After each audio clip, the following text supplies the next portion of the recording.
Hello everyone! Today we're going to paint this Gellerpox Mutant from the Gellerpox Infected Kill Team. I'm going to start off with a Zenith Prime, which is just a white primer sprayed straight down over black primer. Next I will use Pallid Wych Flesh and simply boldly brush along the musculature and stress points on the skin.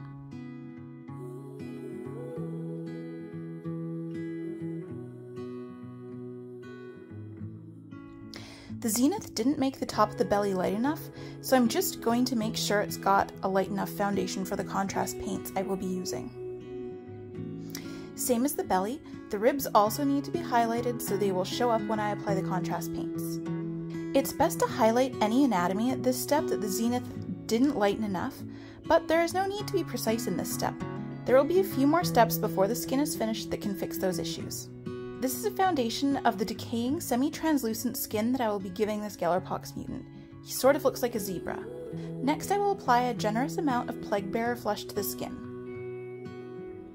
During this step, it's important to not let the contrast paint pool in weird areas. Mainly, you don't want it to pool on the top of the model, like the top of the belly or the top of the back.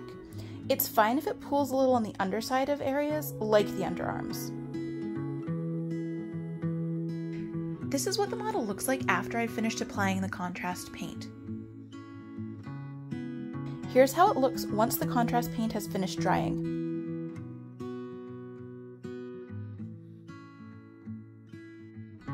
Next, we will work on the boils and exposed flesh with Pink Horror. I will apply the Pink Horror to any openings and along the seams of the wounds, as well as any part of the anatomy that would also need it, like the knuckles or the transition of the arm to the giant spike.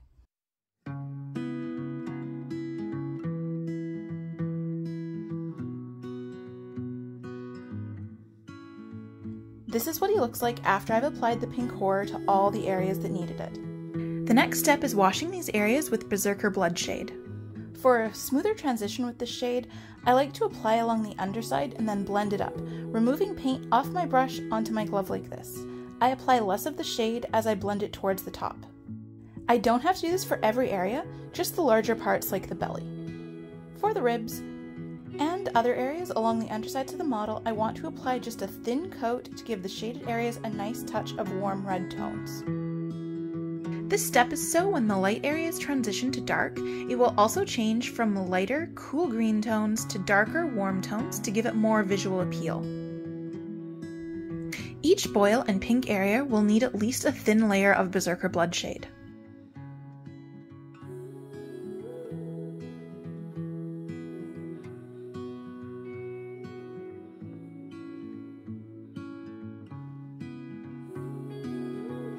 I'll apply a second coat to any area that needs redder tones or to be a bit darker.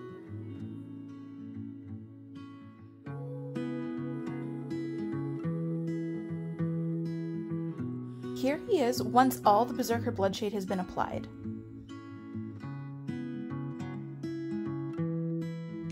For the next layer of the skin, I will use Lahmian Medium to thin Pallid Wych Flesh. It's about 2:1 mix of paint to medium.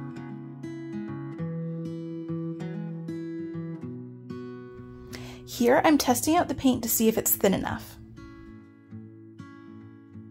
Once I'm satisfied, then I can start highlighting the skin. Using smaller strokes than before, I will highlight the anatomy and the boils.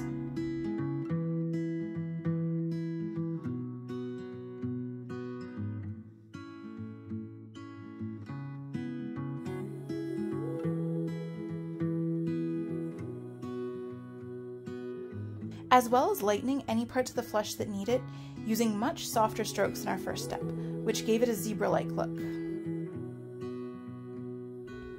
With this step, the undertexture should still be visible under the white layers. Don't go too thick with this step. We want the layers to complement each other, not be overpowered.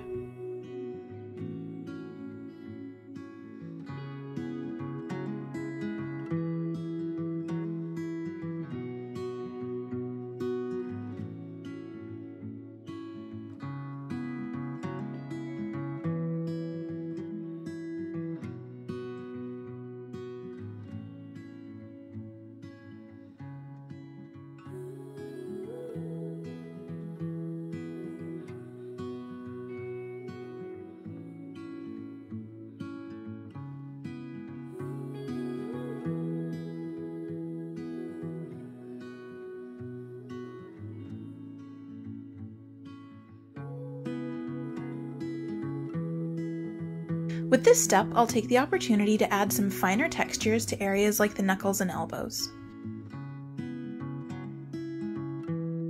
Also going to use this step to lighten any areas that may have gotten too dark with the previous steps. Here's how he looks once I finish this step. He looks a little chalky, but that's okay. The next step will solve this. I'll be using Mantis Warriors Green thinned with a thinner medium. Mantis Warriors Green is a quite thin contrast paint, but it's also very vibrant, so I will dilute it a bit with the thinner medium, about a 1:2 ratio of paint to thinner medium. Then I will apply it to pretty much every inch of the flesh, including over the boils and pink areas. It's too thin to really change the warm tones, but strong enough to tint the white areas we just added.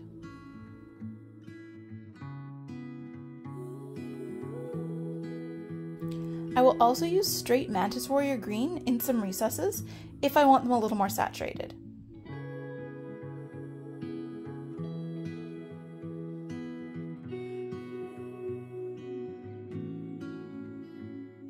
Here he is after I've applied the contrast paint.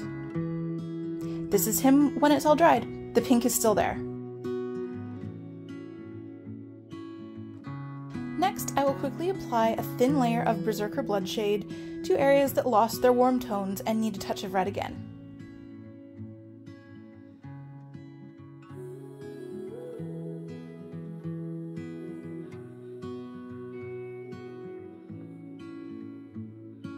Now the flesh is finished. Onto the claw.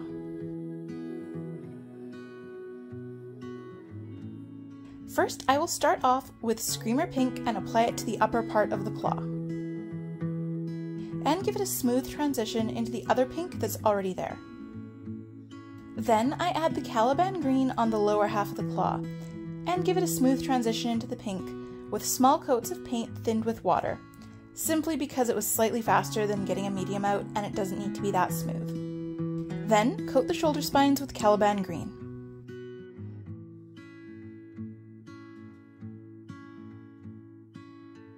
After that, I will highlight with Pink Horror over the Screamer Pink sections of the claw, picking out all the details and smaller spikes.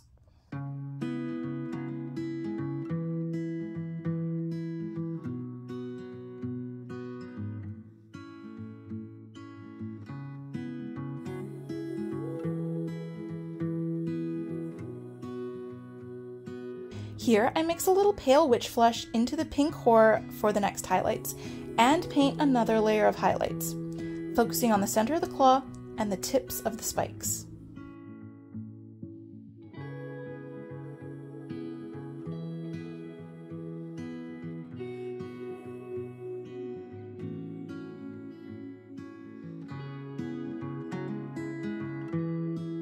Again, I'll mix a bit more Pallid flesh into my mix for another highlight layer, going for very small touches of paint this time.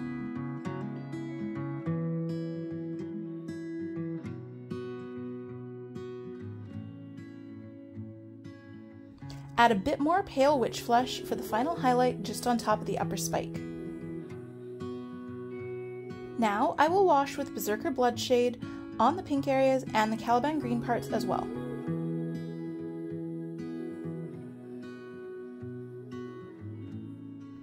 Don't forget to wash the shoulder spikes.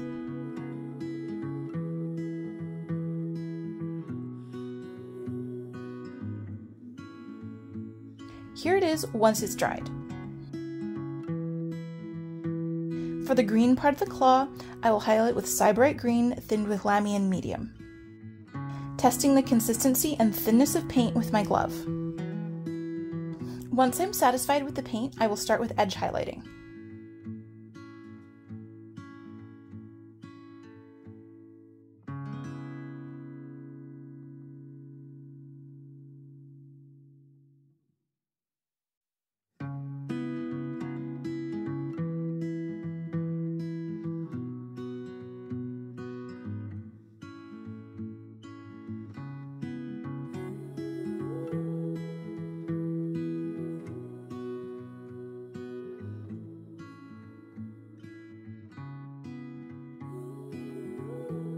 Now I'll flatten the brush tip and highlight the claw, This will disperse the paint into a wider area, resulting in a thinner layer of paint for a smoother transition, building up the highlights in a way the light would naturally hit.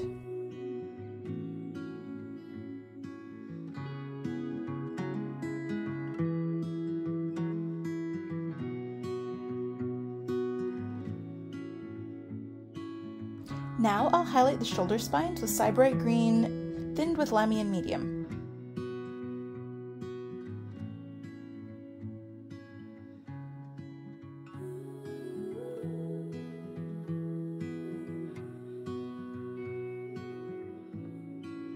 Here I'm using straight Sybarite Green for a few small touches on the tips of the spikes or hard edges.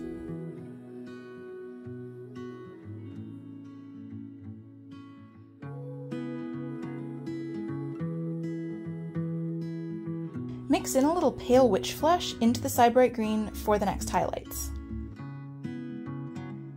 Just going to sparingly highlight the tips of the sharp edges here, and only the under part of the crack on the claw.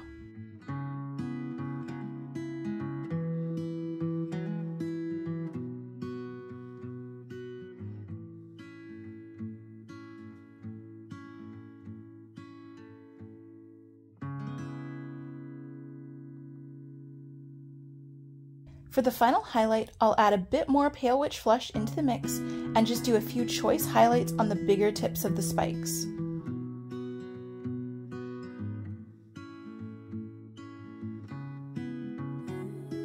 Here's the claw arm complete. I'm going to use a much more neutral color for the clothing, like the Fang, which I will base coat the pants with.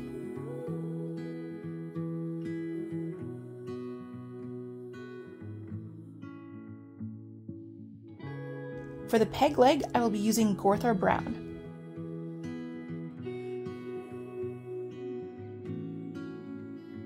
And for the last cloth section, I will use Skavenblight Dinge, going for a very neutral overall look for the clothing to help the skin tone stand out even more.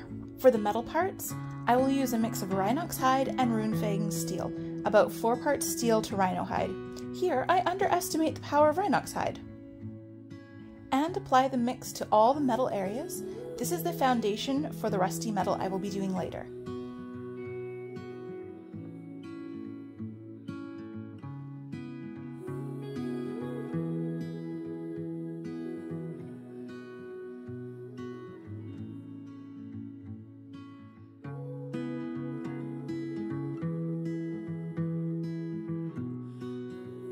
I will wash them with Agrax Earthshade mixed with thinner medium. I would also add a matte medium if you have any, since the Earthshade is quite shiny. Added a bit too much thinner medium, about a 1:1 ratio should work. Agrax Earthshade is quite a dark shade with a lot of flow, so it doesn't pool very nicely. The thinner medium will help make it more viscous while diluting the pigment in the shade, resulting in a smoother, gradiated pooling. Going to apply this mix to all the areas I just base coated to give it a dirty look. Here it is applied. And here it is when it's all dry. A few places need another layer, but I'll get to that later. I'm going to start with the pants, using the Fang with a little Flayed One Flesh mixed in and thinned with Lahmian Medium, then testing if it's the right amount of thinness on my glove.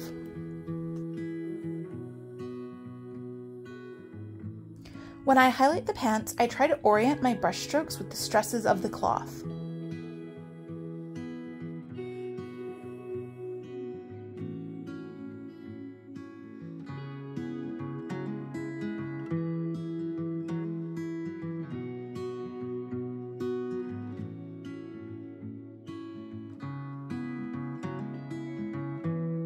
At this point, I'll add a small amount of medium to the paint, then using the side of my brush to apply the paint to the areas that are still too dark. I like to use the side of the brush when I want to apply paint to a larger area while also having less visible brush strokes.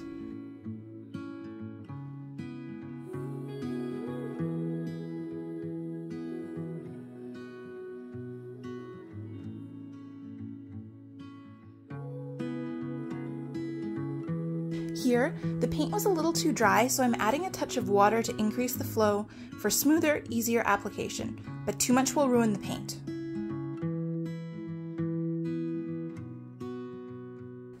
Adding a bit more Flayed One Flesh into the mix, and continue to highlight along with the stresses of the cloth.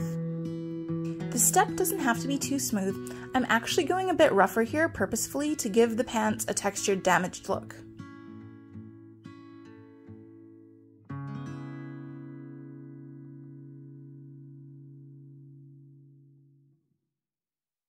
I'm going to add a bit more Flayed One Flesh into the mix, and we'll be doing mainly edge highlighting here.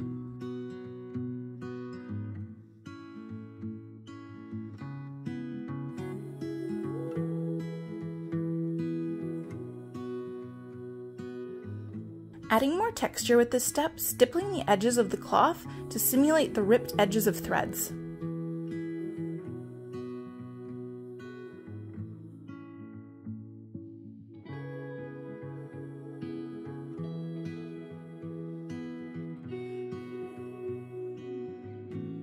With a thin layer of the Fang, I'm going to blend any areas that have too harsh of a transition between the wash and highlights.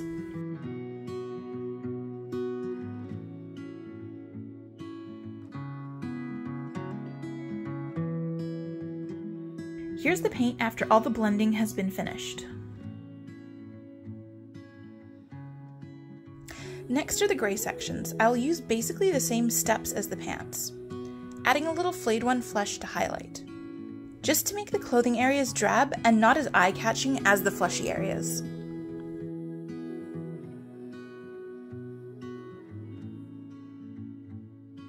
When highlighting the clothing, I'm not too concerned about how smooth the layers are, because the clothes on this model would be quite worn and torn.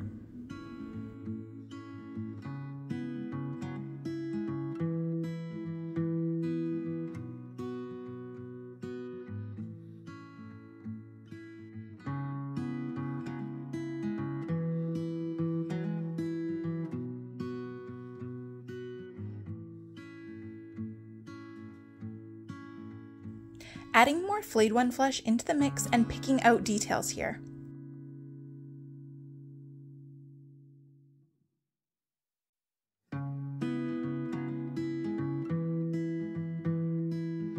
Also adding some rough cloth textures.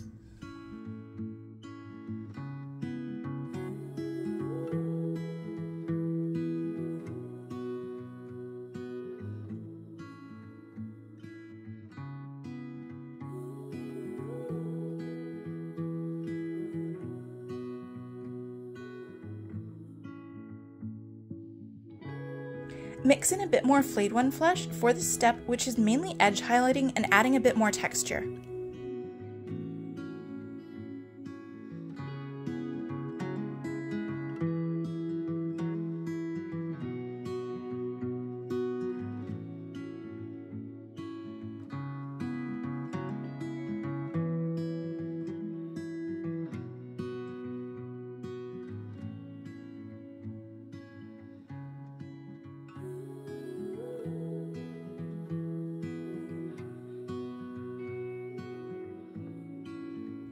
And that's the gray finished. Going back to Agrax Earthshade to deepen some of the crevices. Here my brush was loaded with too much wash, so it was overflowing the detail before I removed some on my glove.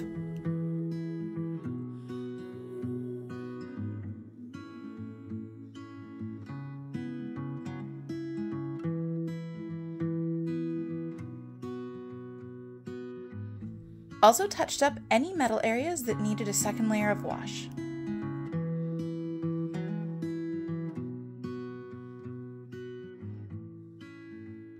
Next is the peg leg, once again going for a very neutral drab look. This is to create a negative space with the drab clothing so the eye's focus is on the skin and organic parts. The peg leg is the same process as the pants in grey cloth, just adding more Flayed One Flesh to Gothar brown with every step. With this step, it's important to keep the brush strokes in line with the wood grain.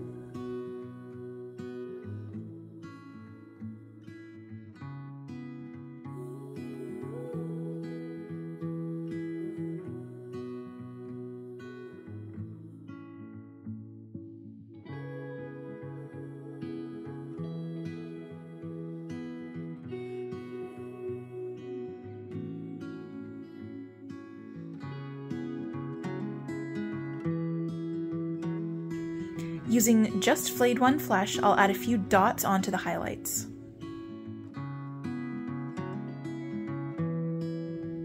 Now that the pants and peg leg are finished, onto the rust.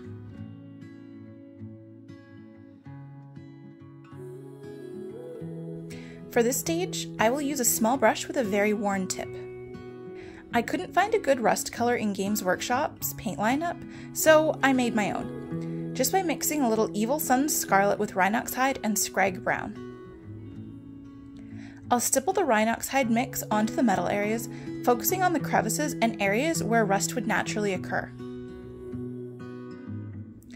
I generally try to keep the edges of the metal bare as less rust would form there.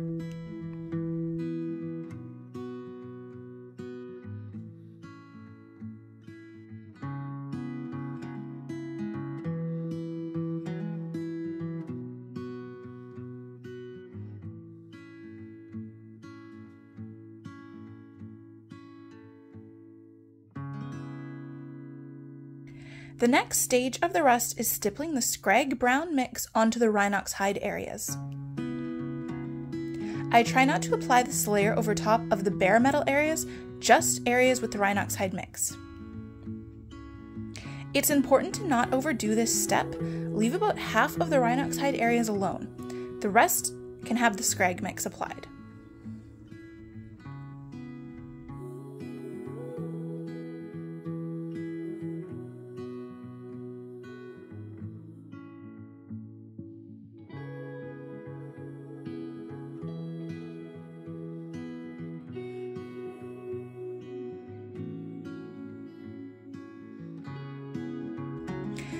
For this step, I might do a second layer on some sections if I feel it could be a bit brighter, as the stippling applies pretty thin layers even with no medium added. Can't forget the metal stitches. Here's the rest when it's finished. Next, I will add a brighter metal to simulate scratches where the rust has been scraped away, leaving shinier metals. I'm mixing Runefang Steel with Abaddon Black, but that's only because I haven't been able to get Leadbelcher locally. Otherwise, I would have used that.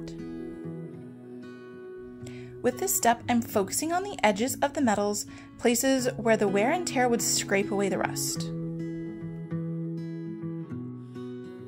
For textured areas like this wire, I'll reduce the amount of paint on my brush, then stipple the raised areas with the side of the brush to not get metal paint into the crevices. If the model has some damage on the metal areas, I would pick out those areas too, but otherwise I just do the edges.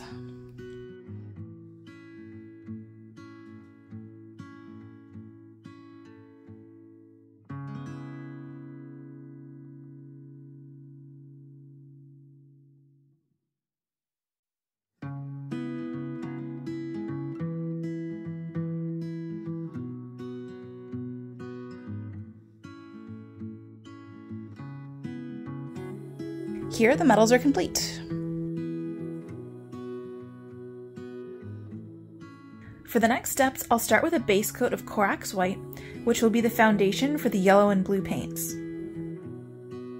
I will be using contrast paints on these areas, so the white foundation will be very important to give those areas a very bright, saturated look.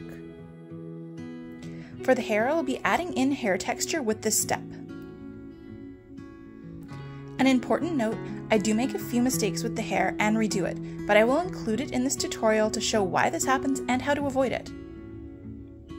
Starting issue. The hair texture is much too chunky. It needs to be much finer and densely packed. This step is fine, lightening up the top areas of the hair with Corax White thinned with water. Next, I use Iyanden Yellow. It's quite thin for a contrast paint, which is why the hair texture fails. If it had been a thicker paint, it probably would have been fine. Here you can see that it's not turning out how I want it to be, so I try to fix it by adding more contrast paint, which doesn't work and just makes it take longer to dry. While that is drying, I will use Talisar Blue mixed with thinner medium on the collar parts with the orbs.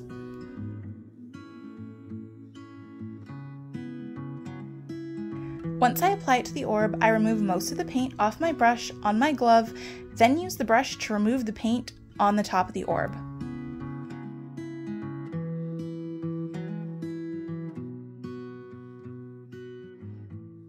Once that is dry, I add some white scar, thinned with Lahmian Medium, and apply a plasma ball texture to the blue orbs. I will apply a few layers on the very top of the ball to keep that part of the texture pure white. I will have the white fade as it gets closer to the base of the ball.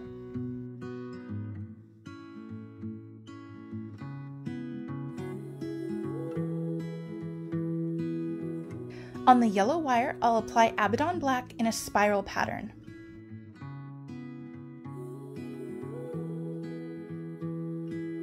Once that is done, I will apply white scar thinned with Lahmian Medium to give it a shiny look.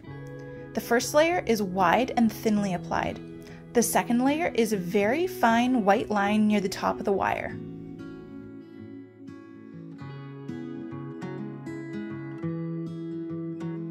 Back to the hair, this is another mistake here. I'm applying Agrax Earthshade mixed with thinner medium. The Earthshade is pretty thin, but the medium will help thicken it up, but unfortunately not enough.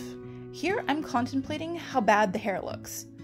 The hair texture and underpainting just isn't working out with what I did with it. Now, onto the fix. Going back to my white scar thinned with Lahmian Medium, adding a much thinner, more hair-like texture.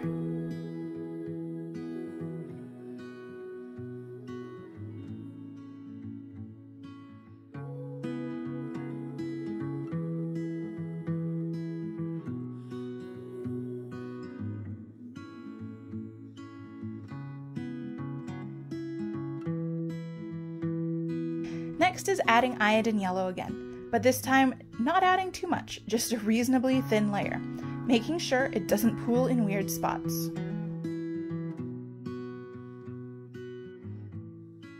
Here it is once the contrast paint has dried. Now I will shade it with a much thicker paint, Guilliman Flesh. From the top of the head, I apply a glob, then remove some paint from my brush, then apply a bit more towards the top. Repeat this to get a nicer transition on the top of the hair. Anytime I'm moving pigments around on the model, I normally want the brush loaded with the smallest amount of paint possible.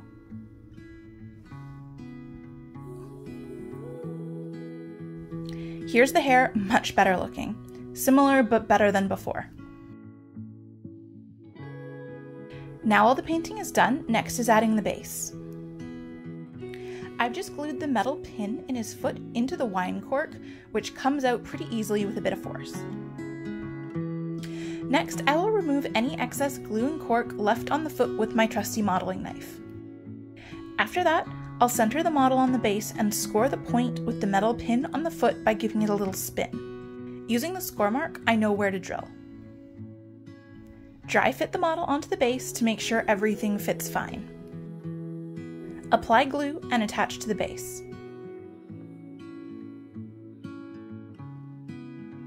I'm nearly done, just one step left to do.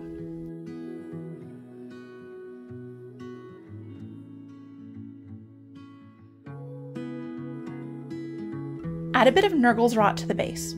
Need to make sure Nurgle's Blessing is apparent on this base.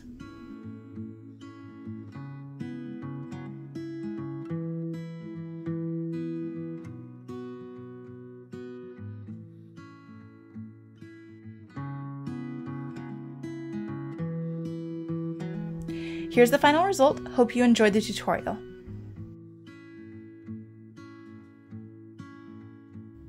Please like and subscribe for more mini painting tutorials.